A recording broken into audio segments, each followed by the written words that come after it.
Bonjour à toutes et à tous. Ça va? Ça va la régie? Je propose qu'on commence à l'heure à peu près.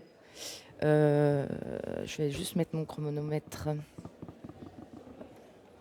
pour timer mon temps. Voilà. Donc bonjour à toutes et à tous. Merci d'être avec nous aussi nombreuses et nombreux pour cette table ronde au MAMA qui s'intitule Qui pour investir dans les artistes de demain à l'heure de l'IA. Alors, la question s'est surtout orientée sur le développement d'artistes qui a toujours demandé beaucoup de temps et d'argent. Et entre saignées budgétaires, cycles médiatiques raccourcis, défis technologiques, voilà, la tentation du court terme s'accélère et pousse à signer des projets qui percent plutôt que de développer des carrières. Donc on va essayer de discuter sur est-ce qu'on peut encore s'engager sur un temps long, qu'est-ce que ça représente financièrement et quel impact et quelle perspective pour les artistes de demain. Je suis Suzanne Combeau, je serai votre modératrice aujourd'hui pour cette heure, voilà, une heure entre nous. Je suis déléguée générale de la Guilde des artistes de la musique et voilà, avec moi je vous présente donc d'abord alors attendez, c'est pas du tout ça que je voulais faire. Je vais d'abord faire ma petite intro globale. Tu veux qu'on se présente nous? Alors, finalement, j'ai réfléchi à ta proposition, Rihanna, et je vais quand même rester sur ma lancée de vouloir vous présenter, de faire ce choix-là. Mais bon, c'est vrai qu'on avait dit que c'était plus dynamique, mais je sais que vous allez être trop court aussi. Mais bon. Donc oui, l'idée, c'est voilà, autour de nous, c'est des personnes qui sont chacune et chacun impliquées dans le développement d'artistes depuis plusieurs années, mais avec des modes d'intervention différents et dans des esthétiques musicales diverses. Ce qui prouve peut-être quelque part qu'il n'y a pas de recette miracle pour développer des carrières artistiques et des carrières qui durent et des carrières qui marchent. Et c'est justement ce qu'on va essayer de creuser ensemble. On va questionner les financements, mais aussi les revenus, les défis technologiques. Et on va essayer d'évaluer les risques ainsi que les conditions du succès qui entourent l'investissement dans les artistes à l'heure de l'IA. Et donc avec nous aujourd'hui, je ne fais pas du tout ni dans l'ordre comme ça, ni dans celui-ci, hein, mais on va faire un petit jeu. Aujourd'hui, il y a Céline Podjic qui est ici, qui est une artiste pluridisciplinaire, mais qui dirige aussi un label qu'elle a fondé. Et là, j'ai perdu mon texte. Je suis super bien organisée. Qui s'appelle Doux de musique. Tu veux, vas-y Céline, si c'est le mieux. Prends le. Oui, c'est ça, j'en étais sûre. Alors attends. C'est pas la même. Non, c'est pas la même. Bon, mais de toute façon, je capte rien. Voilà. Bon, je vais broder. C'est quoi?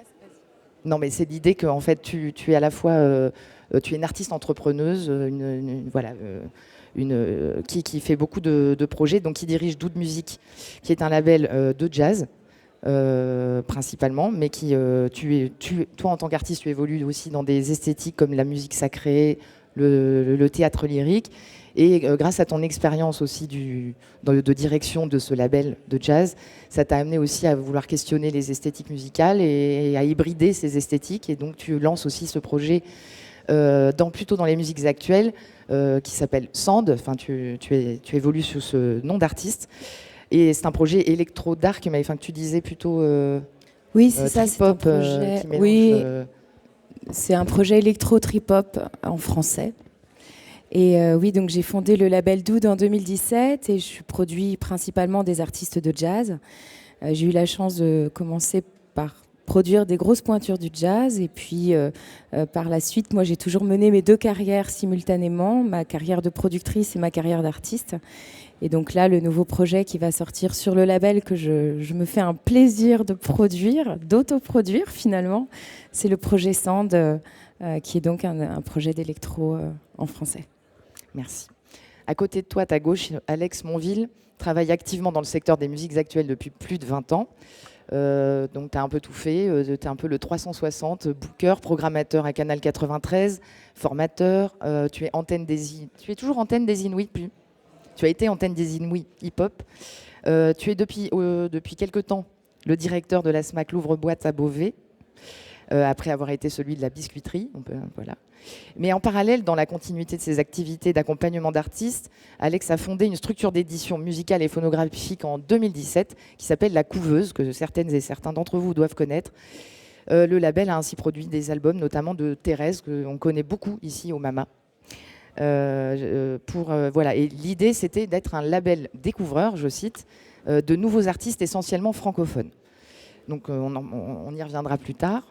À ta gauche également, Oriana Convelbo, fondatrice et PDG de Volta Plus, que tu présentes sur ton Insta comme une maison intègre. Une maison intègre. Moi, Oriana, c'est un peu le personnage que j'ai intitulé dans mon esprit l'ex-major Indie Warrior. Donc, quand tu étais anciennement directrice artistique chez Virgin Records, avec Neuve, une filiale d'Universal. Ouais, en fait j'étais directrice de label, donc c'était un label d'incubation qui s'est retrouvé après sous la houlette effectivement de Virgin.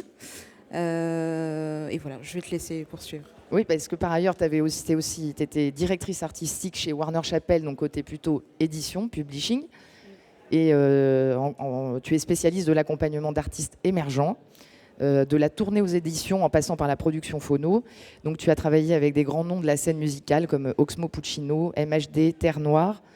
Je ne vais pas tout citer. Tu es aussi manageuse de Mélissa Lavo, qui est une artiste indépendante. Tu travailles aussi auprès de nombreux artistes entrepreneurs et tu as pour vocation le conseil et l'artistique, et on aura l'occasion aussi d'y revenir. J'espère que vous entendez toutes et tous bien. C'est pas évident l'acoustique, hein. Voilà, on est un peu happé par les bruits d'à côté. Et pour terminer, je vous présente Alexandre Kazak, qui est à ma gauche, qui a créé le département électro chez Pias avant de monter le bureau Warp France et de fonder en parallèle le label Infine avec Yannick Matré et Julien Gagnebien en 2006. Donc vous présentez Infine comme une plateforme de création de territoires musicaux inexplorés où l'héritage nourrit l'avant-garde. Moi j'aime beaucoup, c'est pour ça que je l'ai remis. Vous voyez comme un artisan de l'innovation à l'échelle internationale qui accueille la diversité artistique. On y trouve notamment des artistes comme Dina Abdelwahed, Lucie Antunes, Francesco Tristano. Je ne vais pas tous citer, mais il y a aussi Rhône, on est nombreux à connaître et à aimer. Et donc je suis là. Et donc il va être très intéressant d'explorer les différentes méthodes et trésors d'énergie que déploient ces 4 passionnés de musique qui ont à cœur de faire éclore les talents de demain et de rester des passeurs et des passeuses d'art sans trahir leur intégrité. Je vais commencer par ma première question pour l'adresser à Alex Monville, que j'appellerai le découvreur bénévole. Parce que quand on s'est parlé pour préparer notre entretien, tu m'as dit que ton investissement dans la découverte des artistes était principalement bénévole et que tu ne pourrais pas ou ne pensais pas pouvoir le faire sans avoir un job salarié par ailleurs. Donc, est-ce que tu pourrais nous expliquer comment tu fonctionnes, comment tu es structuré et nous dire si, de ton point de vue, le développement d'artistes est quelque chose de non rentable au point que tu n'aies pas envisagé de le faire, d'en faire ton gagne-pain? Et si oui, pourquoi, selon toi? Wow. Je vais essayer de répondre, c'est un peu compliqué. Et ça n'engage que moi. En fait, entre deux activités salariées, j'avais des copains qui étaient artistes et qui étaient des gens que j'aimais bien. Soit qui ne trouvaient pas de label ou de partenaire, soit avec qui ça s'était pas bien passé. Du coup, comme j'avais du temps, j'ai essayé de comprendre comment ça pouvait marcher un label, sur quoi ça se finançait. Je me suis aperçu que, en tout cas dans ce pays, c'était, on va dire, aidé aussi par la subvention et que il fallait que j'apprenne peut-être à le faire au bénéfice des artistes. Donc voilà, l'histoire a commencé comme ça. C'était une idée entre 2 jobs, mais l'idée de départ, c'était de travailler. Alors moi, j'ai pas de chance, hein, je suis plutôt copain avec des artistes qui sont pas forcément dans les attendus du moment, ou qui sont trop vieux ou trop femmes, bref. Donc voilà, il n'y a pas forcément un espoir d'un succès commercial immédiat. Pour autant, on avait envie de faire des choses. Donc l'idée, c'était de dire, on va essayer de réduire la voilure sur tout ce qu'on peut couper, c'est-à-dire les frais de structure, Donc on a choisi de ne pas avoir de bureau. Moi je ne suis pas salarié, je suis toujours pas salarié, en aucun cas 7 ans après. On ne verse pas de dividendes. Et du coup, tu externalises les... Et on externalise les services. Alors c'est des grands mots, mais en gros, il n'y a pas quelqu'un qui ferait de la com en permanence ou qui ferait, je sais pas moi, de la production, du suivi de production. Pour autant, on en a besoin à un certain moment de compétences. Donc du coup, on va plutôt chercher des gens à la mission, qui viennent soutenir l'activité et soutenir le projet. Après, on est sur une économie, je crois que l'album qui a vendu le plus en 7 ans, il a dû vendre, je sais pas, peut-être 700 copies. Je pense que la plupart voient à peu près ce que fait un artiste qui fait 50 000 ou 60 000 streams sur un album. C'est-à-dire rien. En termes d'économie, pour autant, on avait quand même envie que ça existe. Donc on essaye de trouver le moyen de le faire. Après, on a aussi un pan de l'activité qui ressemble plus à du conseil ou intervenir dans la formation. Donc quand on intervient dans le cadre de la formation professionnelle ou des DLA avec des assos, du coup c'est autant d'argent qu'on remet sur les projets. En gros, on va travailler bénévolement pour avoir de l'argent pour financer des projets. Voilà. Après, c'est absolument pas... c'est pas du tout un modèle. Il n'y a rien à prouver. C'est juste que je continue à penser que c'est important et qu'on a besoin de temps long, des fois, pour faire émerger des artistes et des choses un peu particulières. Combien de temps tu dirais en moyenne Je sais pas, nous on essaye, je dis bien on essaye de fonctionner par étapes. On se dit, le step 1 c'est déjà que ça ne coûte plus aux artistes, parce qu'en fait c'est un peu le trauma du moment, c'est-à-dire que on a le sentiment que une des vaches à lait de cette industrie c'est l'artiste lui-même. C'est un peu ce que je voyais quand j'étais ado et qu'il y avait des jeunes filles dans ma classe qui rêvaient d'être modèles. Et donc qui payaient des photographes une blinde en fait. Et en fait là c'est un peu la même chose, c'est-à-dire que les artistes ont des clips des fois superbes qui leur coûtent une blinde, ils ont des graphistes qui coûtent une blinde, enfin tout coûte une blinde. Mais eux ils se payent pas pour aller enregistrer, ils le font sur leur temps, sur leur fonds propres. Donc le premier step c'est essayer de faire en sorte que déjà ça ne leur coûte pas. Après on essaye d'aller chercher des sous et quand même développer les choses, mais ça c'est le premier step. Et après la deuxième ambition, c'est que dans une économie un peu globale, ça leur permette d'avoir un peu de visibilité, de faire des dates, d'accéder à l'intermittence pour ceux qui l'ont pas et qui le souhaitent, parce que c'est pas le cas de tout le monde. Le premier step, c'est, la satisfaction, c'est quand au bout de 2 ans ou 2 ans et demi, ça devient une possibilité d'exercer cette activité à temps plein. Parce que c'est aussi ça l'enjeu, c'est que non seulement les choses prennent du temps, mais il faut un temps complet pour essayer de faire des choses dans un environnement hostile, dans un environnement où, surtout dans certaines esthétiques qui sont un peu en décalage avec l'époque. On sait qu'on n'ira pas en playlist, que les radios de découverte, c'est que dalle. Que si on prend un exemple de la chanson, par exemple, un artiste qui va faire numéro 1 de quota pendant 6 mois, ça fait rien. Très concrètement, financièrement, ça fait 0. C'est ça la réalité. D'accord, merci. Merci Alex. J'ai l'impression que tu fais un métier presque de management, finalement. Enfin, tu as une espèce de rôle de courroie de transmission, de courroie d'admission, si on connaît le langage véhicule. Alors oui, en fait, c'était aussi l'idée au début. Pardon, j'ai oublié d'expliquer ça. Pour avoir essayé de manager des artistes, et en fait, quand il se passe un truc bien, en fait, la rémunération du manager, il est basé sur l'artiste. Mais si, par exemple, on va faire une tournée à l'export, donc ça prend du temps de trouver les plans, de trouver des partenaires, machin et bidule. En fait, le manager, il va avoir 10% ou 15% du lead qui lui-même va se payer 100 balles sur ses dates à l'export. Donc, vous voyez, 15% de 100 balles, ça fait pas beaucoup. Et finalement, ça a quand même permis de faire travailler tout un tas de gens, c'est-à-dire son équipe de musiciens. Ça a enclenché quelque chose, mais la rémunération directe voilà, c'est zéro, ça rembourse même pas, je sais pas, les frais de téléphone. Donc je suis revenu de cette idée du management. Et oui, c'est une forme de management, mais avec des outils. L'idée, c'est d'être moins dépendant du désir des autres. C'est-à-dire un peu maître. Enfin, en tout cas, j'emmerde pas les artistes. Ça doit être mon grand défaut. Des fois à tort, et voilà. Mais l'idée, c'est que les gens fassent leur propre histoire. Voilà. Oui. Mais d'ailleurs, à propos d'une autre histoire, Oriana, tu es un tout autre exemple, différent, mais peut-être que tu vas rejoindre Alex sur les constats. Mais étant donné que tu as un parcours étonnant d'un passé en major, je voulais savoir qu'est-ce qui t'avait poussé à basculer sur un modèle indépendant, c'est-à-dire où tu assumes toi-même les risques, le risque économique, le risque temporel d'investir dans des artistes. Qu'est-ce qui a motivé ce choix, ce changement? Est-ce que c'est une plus grande liberté dans le choix des artistes que tu peux accompagner, une plus grande liberté pour les accompagner sur un temps plus long aussi, c'est-à-dire, comme je le disais en intro, est-ce que tu voulais sortir de la logique du simplement percer, mais plutôt créer des vraies carrières qui durent et comment tu fonctionnes pour que ça marche pour toi et tes artistes, les artistes que tu accompagnes?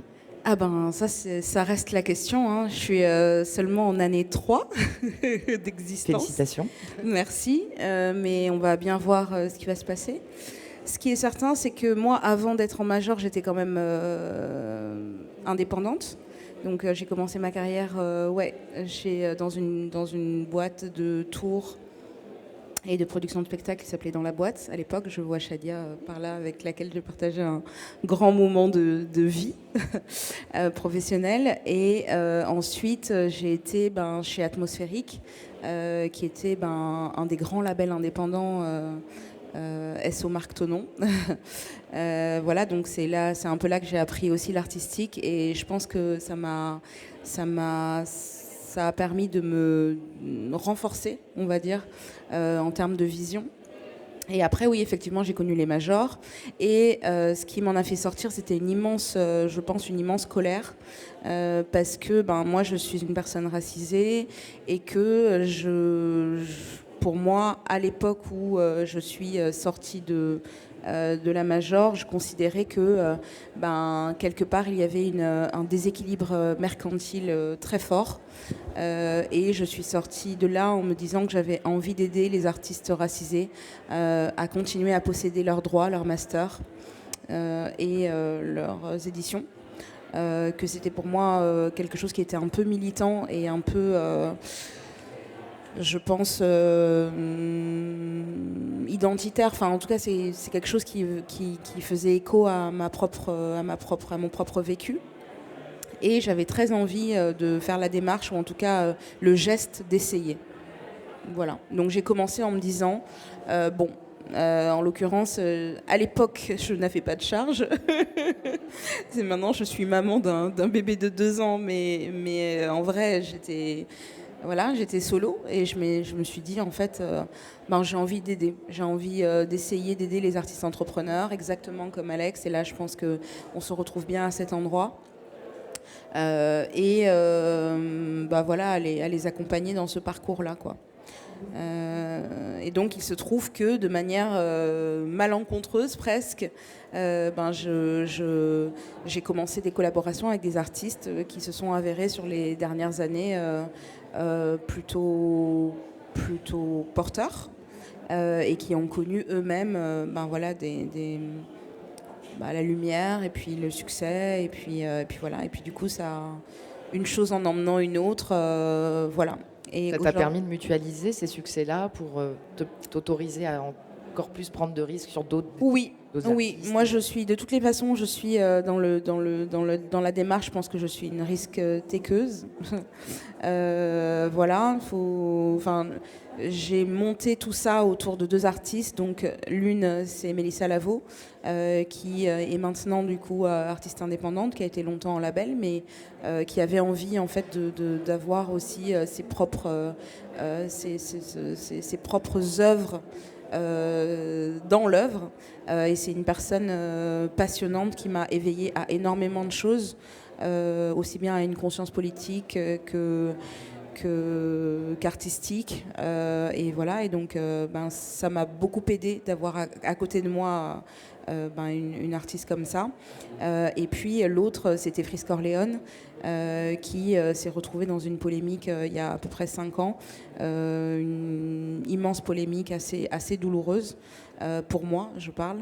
Et voilà, et en fait, lui, c'était vraiment dans sa mentale et un peu à la les Nipsey Hussle. Enfin, c'est des personnes qui ont des artistes qui considèrent que l'indépendance, c'est une responsabilité, c'est aussi un devoir et c'est aussi évidemment, éminemment politique, quoi. Ce qui est très différent de la stratégie des majors, en tout cas auparavant, hein, c'était qui possédaient les masters. Oui, et là, tout à fait. Toi, tu accompagnes ce mouvement des artistes qui s'émancipent de cette relation-là. Je pense qu'aujourd'hui, en tout cas, de toutes les façons, les choses aidant, en fait, on est déjà dans une ère de service ultra libre. Et qu'il y a énormément de labels maintenant qui se réclament artist services, parce que on est beaucoup plus artist centered. Oui, c'est ça. En fait, on n'est plus dans une logique de patrimoine, mais de service. Donc, exactement. Et du coup, c'est une autre question, mais ouais. Le système économique, la logique économique des majors qui était de posséder, d'avoir du coup des capitaux, enfin des patrimoines. Oui, du catalogue. Là, du coup, on est clairement plus dans des contrats de licence que des contrats d'artistes. Alors oui, tout à fait, mais en même temps, aujourd'hui, les fonds d'investissement aussi se mettent à investir justement dans l'acquisition de catalogues. Et plus côté publishing côté master, largement côté master. Il y a maintenant des plateformes entières. Il y a des start-upers qui lèvent des millions pour pouvoir accompagner cette transition-là et voilà, et acquérir, parce que l'œuvre culturelle, c'est une œuvre. Donc, ça a une valeur. Patrimoine, et voilà, c'est un patrimoine, tout à fait. Et donc toi, Volta Plus, justement, c'est très artist services et tu accompagnes. C'est vraiment ça, ouais. Au gré des besoins des artistes. Exactement. Voilà, c'est du sur-mesure en fonction de l'artiste, de son entourage, de son économie, de ce qu'il pense qu'il peut devenir. Et voilà. Et donc ça fait 3 ans que tu es en indépendante, et donc du coup c'est difficile de répondre à la question de combien de temps pour amortir un projet dans lequel tu investis. Je pense qu'on peut jamais vraiment savoir, à moins d'avoir connu un immense succès à un moment donné, et justement en possédant les masters. Moi, comme c'est pas que ma gamberge, franchement, je sais pas. Ce qui est certain, c'est qu'aujourd'hui en tour, par exemple en live, ça peut aller hyper vite. Les revenus stream, pareil, quand on se retrouve dans une trend, peuvent aller hyper vite, que les marques commencent à investir sur les artistes. Enfin. Donc, oui, ça dépend. Oui. Ça dépend. Mais je vais interroger Céline, mais on reviendra ensemble sur ces questions. Toi qui évolues aussi dans différentes esthétiques musicales et plutôt de très niche, hein, comme on appelle, c'est des esthétiques qui ne sont pas évidentes à travailler, enfin qui ont des économies différentes surtout. J'aimerais bien que tu nous expliques si tu trouves que certaines esthétiques te semblent mieux soutenues financièrement que d'autres, par exemple par les subventions publiques. Et que tu nous racontes les défis que tu rencontres aussi pour développer ce nouveau projet qui est Sand, qui t'amène dans le milieu des musiques actuelles que représente ce Mama Festival.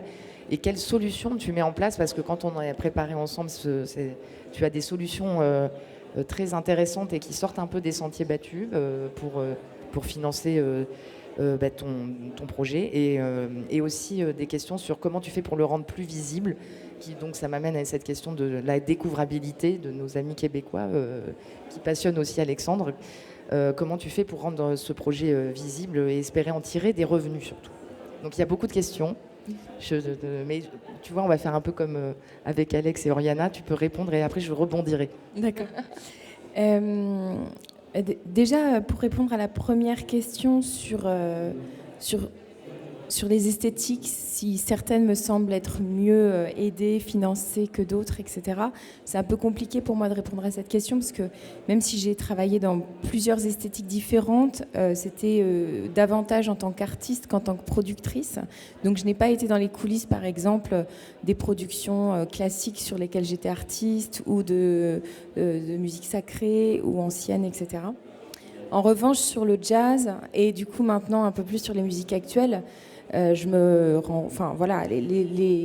pense que les projets qui sont les mieux aidés et financés sont d'abord ceux qui sont les plus professionnalisés, tout simplement. Donc des artistes qui sont déjà identifiés éventuellement dans des structures qui sont carrées et très structurées, enfin voilà, des vraies structures financièrement viables, etc. Et puis la troisième chose aussi, c'est que il faut que les dossiers soient extrêmement bien montés. Et ça, du coup, ça peut éventuellement favoriser certaines esthétiques que d'autres parce que les artistes vont plus ou moins être au courant en fait de ces subventions-là, de ces aides-là. Et ils vont plus ou moins avoir appris à les apprivoiser et à pouvoir en faire la demande. Dans le jazz, on commence à être très calé sur les demandes de subventions parce qu'on s'y est vraiment intéressé. Et on s'y est intéressé pourquoi aussi? Parce que, à l'instar de beaucoup de mes consoeurs et confrères, on est de plus en plus nombreux à se structurer et à créer nos propres labels pour pouvoir défendre la création sans être obligé de devoir négocier pendant des mois et des mois dans l'attente d'avoir éventuellement un label qui veuille bien nous suivre et quand bien même de toute façon les labels n'ont plus d'argent donc ils ne vont pas investir dans la production donc ils nous demandent de produire les albums pour ensuite éventuellement nous aider sur la diffusion, la promotion, le marketing, etc. Éventuellement le pressage, la distribution. Mais après avoir pris des risques. Mais de toute façon, les risques, aujourd'hui, dans le jazz, enfin, il reste très peu de labels existants qui sont encore vraiment producteurs d'artistes. Il y en a encore, évidemment. Mais globalement, même des artistes très, très installés dans le jazz, tous se structurent, en fait. Je peux citer des noms. Anne Passeo a créé son label il y a 2-3 ans. Thomas de Pourquerie, qui est quand même un artiste installé, connu, reconnu, médiatisé, etc., a lâché la structure qui le soutenait pour créer son propre label et commencer à soutenir et produire d'autres artistes. Donc on est tous dans cette économie-là en ce moment. On pourrait presque répondre qui pour investir dans les artistes de demain? Les artistes. Les artistes. Ouais. Ouais, ça repose beaucoup sur leurs épaules. Mais, ouais. Alors, là où c'est un petit peu différent des musiques actuelles, c'est que dans le jazz, ça gêne absolument personne que les artistes soient leurs propres producteurs et leurs propres possesseurs de masters, en fait, d'être les propriétaires des masters. C'est pas gênant en termes de médiatisation, c'est pas gênant non plus pour trouver des tourneurs et pour pouvoir s'entourer. J'observe, depuis que j'ai ce projet Sand, que je développe maintenant, voilà, ça fait 2 ans que je travaille intensément sur ce projet. Ça fait 1 an qu'on est vraiment sur la production et qu'on est en recherche de partenariats. Du coup, moi, je reconstruis tout mon réseau, je reconstruis tout mon écosystème. Et donc, je cherche forcément des partenaires qui sont différents de ceux avec lesquels j'ai eu l'habitude de travailler jusqu'alors. Donc, c'est un redémarrage à zéro presque, parce que ce sont des milieux qui ne se côtoient quasiment pas. Et en fait, la différence avec les musiques actuelles, c'est que ce que j'observe là, c'est que étant mon propre label, finalement, parce que ce projet-là, étant productrice, ça aurait été quand même dommage que je produise pas cet album. Je n'ai pas acquis autant d'expérience toutes ces années pour ne pas en profiter quelque part.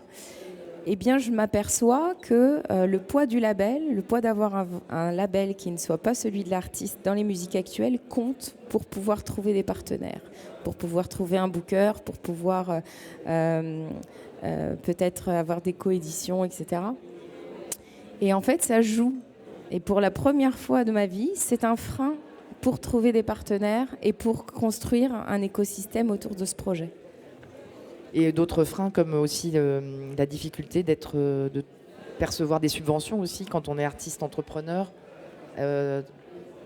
je pense au CNM, par exemple, c'est un guichet qui a des aides aux producteurs phonographiques qui sont un petit peu... Enfin, les critères d'éligibilité font que c'est très difficile pour un artiste entrepreneur qui aurait sa propre SARL, son propre label, de pouvoir y prétendre. Enfin, c'est d'être éligible, c'est compliqué. Est-ce que toi, tu ressens cette difficulté? Non. C'est un peu différent mais c'est intéressant ce que tu dis par rapport à la crédibilité d'un artiste autoproduit en jazz qui n'a aucun problème à être crédible, alors qu'on a ce problème de crédibilité.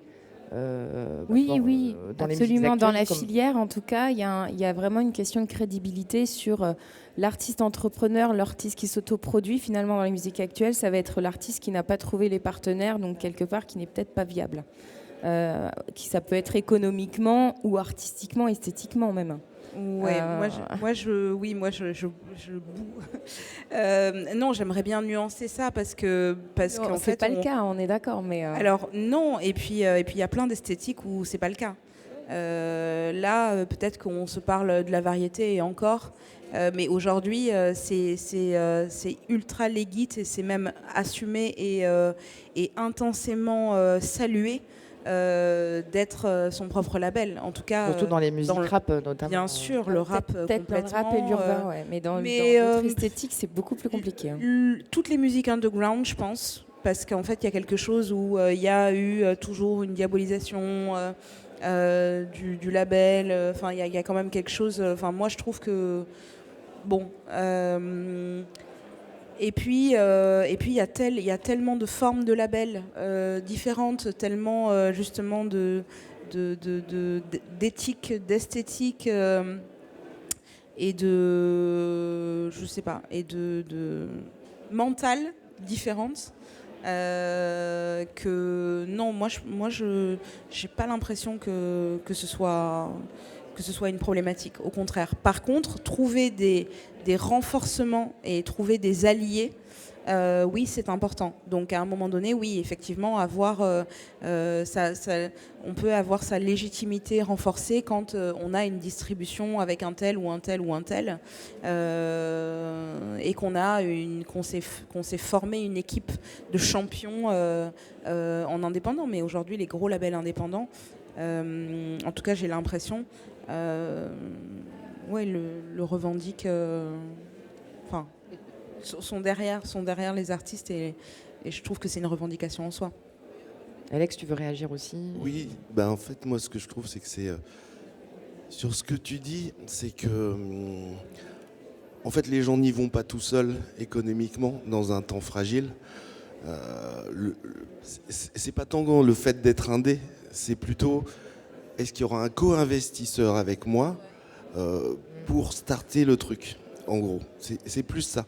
Après, c'est juste une remarque, mais en fait, il y a une vraie difficulté, je trouve, avec des artistes qui investissent des fois beaucoup de sous, à penser, en fait, se faire le switch, quand ils vont discuter avec des gens, de dire ok, je cherche un tourneur, mais tu vas pas être tout seul. Je suis capable de mettre 5000 balles, par exemple, ou 10 000. Ou j'ai déjà, je viens avec 4 dates ou 10 dates. En fait, c'est plus qu'est-ce qu'on peut mobiliser. Voilà, pour moi, c'est moins la marque maintenant que les moyens. Enfin, il suffit de voir sur le stream, il y a aussi un effet mécanique, par exemple, tant d'argent en marketing digital, ça va quand même être ça qui va starter les streams. Même si on fait tout très bien,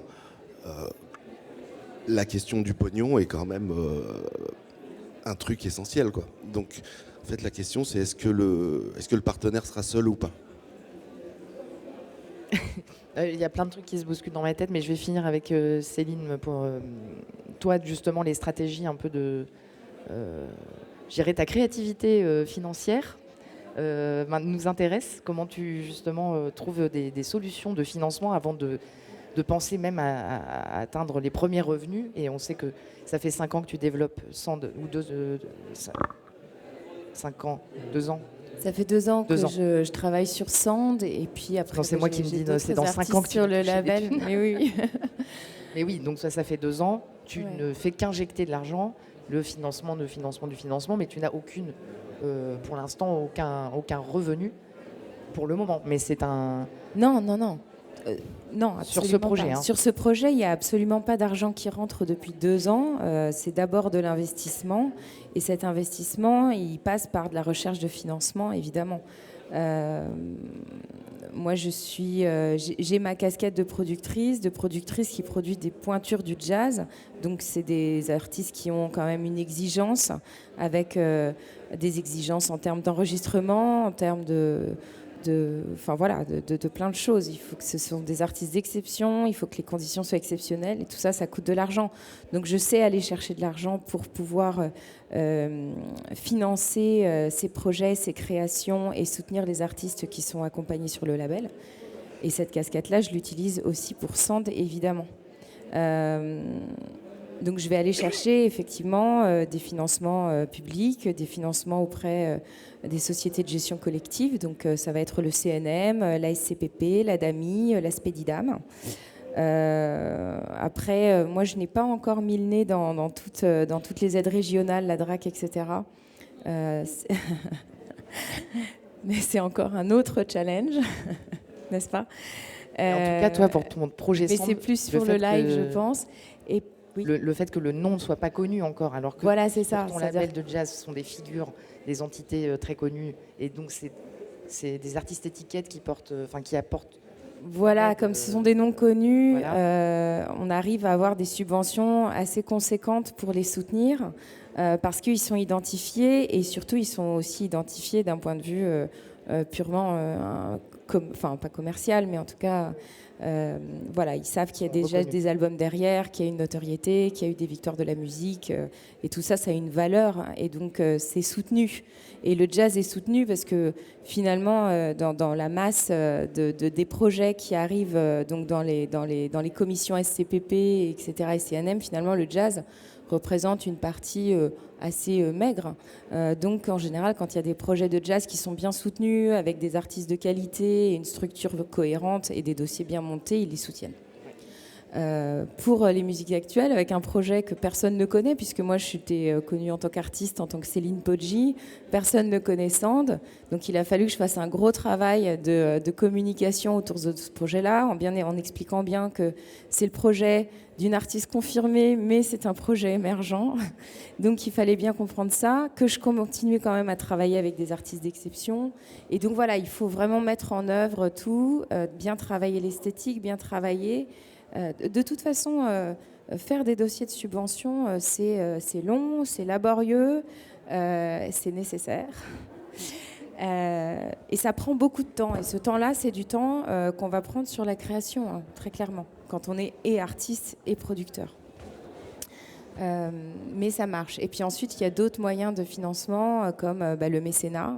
Il ne faut pas se leurrer, hein, les subventions publiques sont de plus en plus difficiles à obtenir, les budgets baissent, le nombre de projets augmente, donc en fait les subventions sont fractionnées sur tous les projets. Donc il faut aller chercher d'autres financements, donc on va aller chercher du mécénat, et puis après effectivement on va chercher des collaborations avec d'autres partenaires qui vont pouvoir injecter du temps, injecter de la foi, injecter de l'argent aussi, et puis du poids au projet qui va permettre ensuite de pouvoir débloquer encore d'autres budgets, etc. Merci Céline, je vais passer la parole à Alexandre Casac qui a été bien patient jusque-là. Je te remercie. Alexandre, tu Mais si je peux réagir, juste parce que c'est vrai qu'il y a des tonnes de choses qui ont été dites, fort intéressantes. Et il me semble que par rapport notamment à la question de cette table ronde, là on entend plein de solutions, et je pourrais contribuer aussi à d'autres solutions pour produire un artiste, faire émerger le projet d'un artiste. Mais je pense que la vraie question sur laquelle maintenant il faut qu'on s'interroge, c'est est-ce que ça sera encore possible demain ? Parce qu'aujourd'hui, ça existe. Et pour travailler aussi... pour rebondir sur ma présentation, j'ai eu la chance de travailler avec beaucoup d'artistes internationaux. Je peux vous dire qu'à au moment du confinement, on avait beaucoup de chance d'être français et que c'était beaucoup plus compliqué pour un Américain ou pour un Allemand. Donc on a beaucoup de chance pour l'instant. Et grâce à un système... qui certes est en train de se recroqueviller, mais qui existe encore. Il y a plein de solutions pour faire émerger, faire tourner, faire produire, etc. Mais il me semble que le sujet, à l'ère de l'IA, c'est que ce qui était possible avec de l'énergie, avec des petits réseaux, avec, on va dire, une intelligence et une intelligence commune, pourrait ne plus l'être demain. Voilà. Oui, en fait, tu évoquais déjà à l'heure d'aujourd'hui, donc on est déjà à l'ère de l'IA. Que sera-t-elle demain? Ça sera encore autre chose. Mais aujourd'hui, tu évoquais déjà l'inconfort du développement. J'aimais bien cette formule que tu employais. La question de demain, je voulais la poser à la fin. Mais en fait, non, mais c'est parce que l'idée, c'est quand Émilie Gonod nous a proposé cette table ronde, l'IA, elle voulait un peu qu'on ne centralise pas le débat sur l'IA. Donc effectivement, on voulait aussi être un peu pratique et pragmatique et parler de comment on développe aujourd'hui à l'heure de l'IA qui est là et à l'heure aussi des dictats des algorithmes aussi qui nous empêchent d'être visibles ou qui nous mélangent avec des galibettes de chats et des tutos de maquillage. Voilà, faut s'en sortir, faut être visible. Mais effectivement, du coup, il y a aussi, moi je voulais aborder avec toi la question de toi qui es une TPE. Enfin, tu vois, c'est un autre encore modèle que c'est ça qui nous intéressait. Tu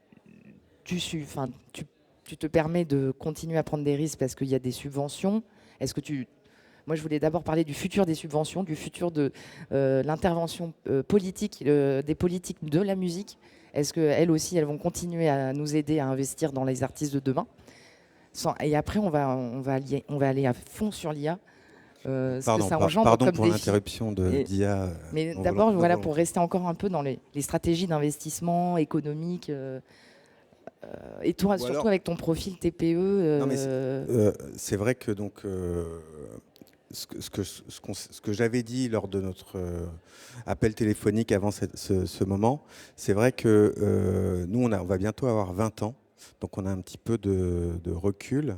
Et ce que je crois avoir dit, c'est que les risques que nous avons pris les 10 premières années, je ne suis pas certain que nous puissions encore les prendre aujourd'hui. Donc pour l'instant, on arrive à maintenir quelque chose c'est hyper intéressant. Qui fonctionne et on arrive à suivre le développement de nos artistes, mais par rapport à des nouveaux engagements, ça commence à être compliqué. Par anticipation, hein, mais par anticipation, on est beaucoup plus méfiant, on est beaucoup plus regardant. On fait comme tout le monde, les mêmes conneries que tout le monde, à regarder des chiffres et tout. Voilà, c'est ce qui n'a, à mon avis, fondamentalement. On va un jour se rendre compte que ça n'avait pas d'intérêt. Enfin voilà, donc on fait un peu plus attention et qu'on ne le faisait il y a quelques années. Après, juste, je ne vais pas réussir à me décoller de cette hier, hein, je suis désolé, mais je pense que dans notre ADN, on est né avec cette volonté chevillée au corps, d'abord parce qu'on aimait la musique. Je pense dire que tu ne l'aimes plus? Non, mais si, c'est une condition sine qua non, sinon autant arrêter tout de suite. Et je crois en la force créatrice des artistes, et c'est eux qui nous nourrissent au moins spirituellement, et qui nous font avancer, qui font qu'aujourd'hui, 20 ans plus tard, on est toujours là, et que voilà, cette année, en 26, on a un planning avec 8 albums, ce qui est lourd pour nous.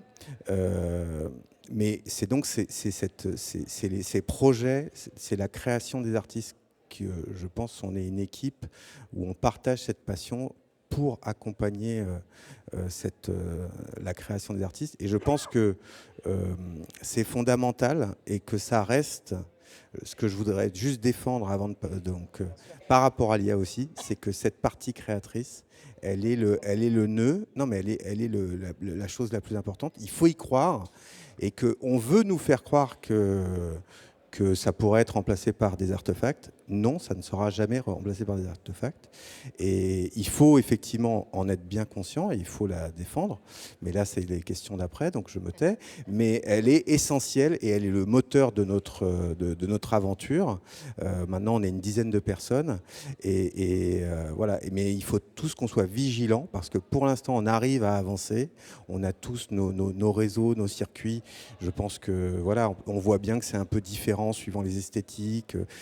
Mais c'est possible et c'est même plutôt plus facile que dans d'autres pays, en tous les cas européens, mais il faut préserver ça, je pense. Ça veut dire c'est plus facile que dans d'autres pays à cause de tous ces leviers, de cette intervention publique, de ce soutien à la production. Ah oui, le très jeune CNM, je pense qu'il faut qu'on soit tous en conscience de la chance que l'on a d'avoir un CNM, comme nos amis du cinéma ont un CNC qui a bientôt 50 ans.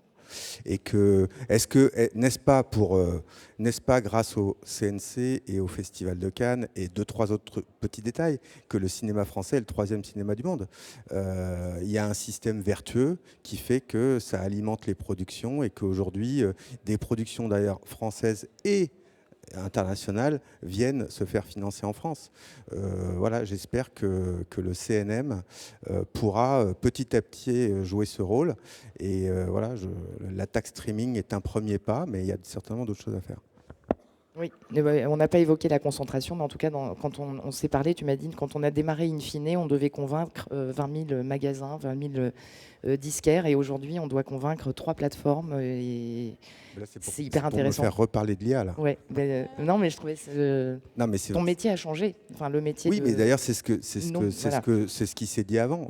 On est en fait, il y a un mouvement tectonique des plaques, et que là, actuellement, il y a des choses qui sont en train de disparaître, des choses qui sont en train de naître. On est dans un moment de pivot, et c'est vrai que, en tous les cas, pour parler du bon vieux temps, mais nous avions, au moment où en France, nous avions effectivement plus de 2000 disquaires, on avait la chance, on avait 2000 chances et quelques de convaincre ces disquaires, et qu'aujourd'hui, on n'a plus que 3 DSP ou 4 DSP à convaincre, et en plus, elles sont généralement les guichets pour le monde.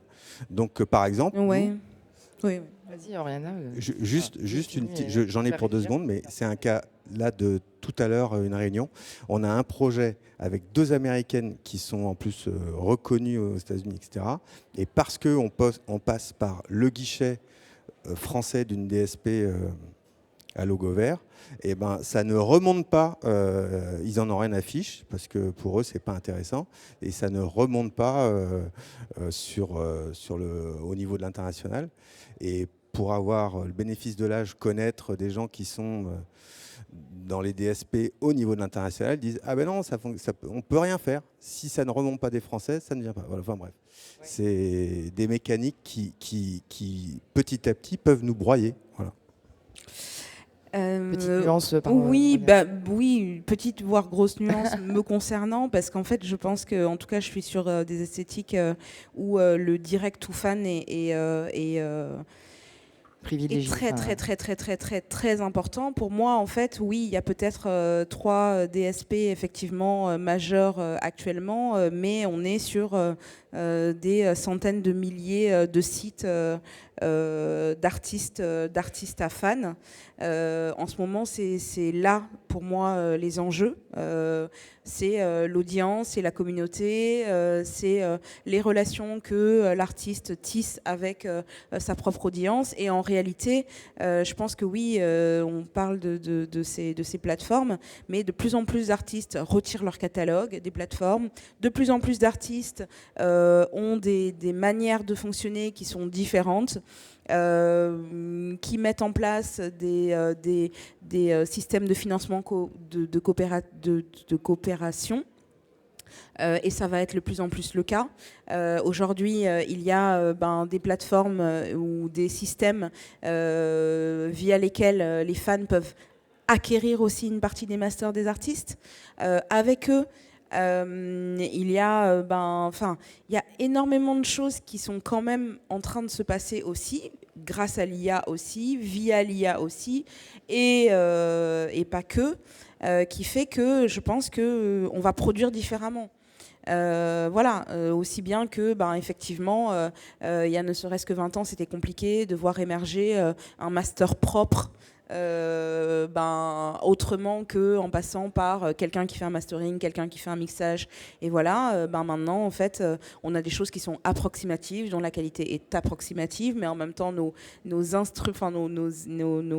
nos usages sont d'une qualité, enfin nos appareils sont d'une qualité approximative. Mais donc, enfin voilà, moi j'ai aussi connu des moments et des artistes qui ont enregistré. J'ai accompagné pendant un petit moment, Merveille, qui est une jeune artiste de 16 ans qui a enregistré un titre qui s'appelle Citadelle, voilà, dans un studio, mais qui avait tout, absolument tout, sur son petit logiciel vocal sur son téléphone, et qui est sorti avec des millions et des millions et des millions de streams direct ou fan. donc oui, je pense que surtout là, ce qui se passe actuellement, c'est que il y a des alternatives. Voilà, moi c'est ce que je retiens. La question, c'est qui investit encore dans les artistes de demain à l'heure de l'IA? Pour moi, la réponse la plus probable, c'est celle de Céline, c'est-à-dire ce sont les artistes. Voilà, ce sont les artistes. Et après, ce sont les personnes qui veulent capitaliser sur les artistes. Ça reste, pour moi, c'est un peu ça. Et toutes les alternatives qu'on voit émerger, sur lesquelles moi, parfois j'ai des réserves, mais parfois aussi je trouve ça génial qu'aujourd'hui, une personne au fin fond du trou du cul de je ne sais quel pays puisse devenir numéro 1 en trend, je sais pas, je pense par exemple à Libianca qui a copycat, qui a fait comme si c'était un Colors dans sa chambre et qui s'est retrouvé numéro 1 viral monde. Je sais pas. Moi, je me dis que. Est-ce que ça peut durer surtout Est-ce que ça peut durer? C'est un one shot? Est-ce qu'on construit des carrières? Alors, je suis tout à fait d'accord avec toi, mais pour moi, typiquement, Libianca, c'est une immense chanteuse, et en fait, personne lui enlèvera sa voix quoi qu'il arrive. Ouais. Et voilà. Et c'est son story, c'est son songwriting qui l'a fait gagner. Ah oui, oui. Donc. Ouais. Mais oui, il y a des possibles, en fait, ça rend des bien possibles. sûr, il y a d'infinis possibles. C'est difficilement audible parce qu'il y a une masse très importante. Globi-boulga, oui. Voilà, de propositions. Voilà. Qui, en fait, on travaille quotidiennement sur nos réseaux sociaux, quotidiennement sur nos dossiers de subvention. Tout à fait. Moins quotidiennement sur notre création, et à la fin, pour gagner quoi voilà, bon. Mais il y a des histoires à succès comme celle-ci. Ouais, je sais pas, mais en tout cas, ce que disait un de mes artistes aussi, c'est SO DistroKid, qui parlait d'agrégateurs et qui, pour lui, en fait, ça a été, c'est ça. Enfin, la new gen aujourd'hui dans le rap gagne sa vie grâce à ça. Et donc forcément, quand on vient leur proposer après des contrats de label avec certains montants en face qui sont pas tout à fait en réalité avec ce que eux perçoivent directement par PayPal sur leur compte, c'est voilà. Là, il y a une œuvre dont tout le monde parle actuellement qui est sortie ce week-end, qui est donc le disque de Néofront, Petite Sœur et VM Togo. Franchement, c'est voilà. Et eux, je pense pas qu'il y ait eu de dossier de sub. Je pense pas qu'il y ait eu de. Enfin, je pense que ça a été une autre manière de produire et que en fait, c'est eux qui ont investi sur leur propre musique. Oui, c'est ça. Ensemble, et la question en collectif qu'on se pose après, je vous tendrai le micro pour quelques questions, parce qu'on va bientôt terminer cette table ronde. Mais voilà, on voit des majors et des Timbaland investir dans des artistes IA. Est-ce que ça va toujours être rentable d'investir dans des artistes, des vrais artistes, des artistes humains, voilà. Est-ce que l'IA, parce que c'est scalable, c'est scalable, quoi. Oui, Marx le disait déjà. Donc remplacer les humains par les machines, c'est plus de capital, c'est plus de gains, c'est plus de marge. Qu'est-ce que vous en pensez? Mais vous n'êtes pas obligé de dire c'est vrai. Hein. Vous pouvez dire non, je suis pas d'accord. Moi, je suis pas d'accord. Voilà. Moi non plus, je suis pas d'accord. Je pense que le discours général qui nous enfume tous est le discours mené par des startups qui doivent lever des milliards de dollars pour installer leur ferme de serveurs et consommer des kilowatts d'électricité. Donc, ils ont besoin de tellement de milliards qu'ils dépensent par le même mouvement des millions pour venir nous raconter que leurs solutions sont magiques. Mais je veux dire, il faut... donc moi, d'ailleurs, ça m'a profondément déprimé pendant quelques mois. Hein. Je me demandais ce qu'on allait faire. Je trouvais que... Enfin, déjà que le contexte général rend les visions un peu difficiles, ça rendait les choses encore plus compliquées. Mais en fait, je pense qu'il faut vraiment réaliser que la magie qui nous est annoncée n'est pas magique. En l'occurrence, par exemple, Sono utilise les catalogues des Beatles, de Michael Jackson, etc. Ça a été démontré. Donc les nouvelles, elles tombent très très vite. Hein. Donc ça a été démonté il y a 2 semaines. Voilà. Il faut pas être dupe que ce ne sont que des artefacts. Et je parle de la musique créée, IA générative, bien sûr. Je ne dis pas que l'IA ne va pas être utile pour certaines tâches quotidiennes de comptabilité, etc. Et de production. Alors, et dans la musique, d'ailleurs, on est bien placé parce que ça fait fort longtemps qu'on n'a pas attendu que le mot soit à la mode. Je veux dire, le piano qui joue tout seul de Yamaha, c'est 72, etc. etc. Enfin, bref. Donc, je ne suis pas du tout contre l'innovation. C'est une position du coup un peu difficile à tenir. Mais par contre, encore une fois, la création artistique, et d'ailleurs les grandes créations, les choses qui ont marqué leur époque, c'est toujours des choses qui ont été en rupture, qui sont arrivées à contre-champ de tout ce qui existait. Moi, je ne connais pas pour l'instant d'IA qui soit capable de ça. Elle ne sait faire que de la sommation de plus en plus brillante, de plus en plus rapide, de plus en plus précise, mais ça reste de la sommation, ça reste de l'artefact. C'est pas de la création, en fait, c'est pas une intelligence, on en parlait, le vocabulaire est important, c'est pas une intelligence. Et là où ça pose quand même un vrai sujet, c'est que nous sommes dans des économies fragiles, nous sommes dans des économies, pour certains, vraiment de bout de chandelle, et que l'arrivée de ces systèmes qui sont tenus. Alors, on revient sur les histoires de disquaires et versus les DSP. Ben là, c'est entre les mains de encore moins de personnes. Et il ne faut pas non plus se leurrer. C'est des matrices qui sont inventées. C'est des matrices culturelles qui sont inventées dans la Silicon Valley et qui font fi de nos différences, de nos personnalités.